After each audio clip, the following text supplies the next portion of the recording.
Izarretan, planetetan, bai da lehenengo aldia euskal izenak edo euskara eraman duguna. Ez da lehenengo aldia euskara lurretik kanpora doana, baina bai eguzki sistematik kanpora. Nazioarteko astronomia elkarteak noizean behin irikitzen ditu horrelako aukera horiek, exoplaneta eta izar bati izena jartzeko aukera, eta 2022. Urtean iaz irikizun horietako bat. Bi fase edo izan dituela lehiaketak, aurrena Espainia mailan edo herrialdeka eginda aukeraketa bat, eta Espainia mailan jaso zituzten 22 proposamenetatik 3 aukeratu behar zituzten, eta horietatik bat nolabait lehentasuna zuena. Nazioarteko mailan ere proposamen pila bat izan dituzte, 600-etik gora, eta orduan gure exoplanetarentzat eta izarrarentzat 53 jaso zituzten, eta horietatik gurea aukeratu, Eta ja planeta begiratzen hasi ginela, ikusi denuen oso beroa dagoen zerbait dela, 200 gradutik gorako temperatura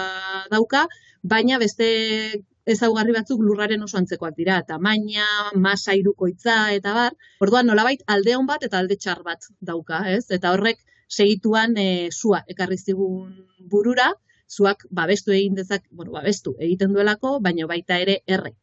Eta ja behin exoplanetaren izena nolabait aukeratu genuenean zu, berehala etorri zan izarraren izena alba zen behintzat gar izan behartzela, Eta posible bada, ze garra azkenean da nolabait oso bero gori-gorian dagoen gaza, eta izarrako iesek dira, gasbolak 3000 gradutan egon daitezkenak. Orduan, bikote paregabea genuen, eta gainera zu eta gar esamoldea aprobetxatzeko aukera paregabea.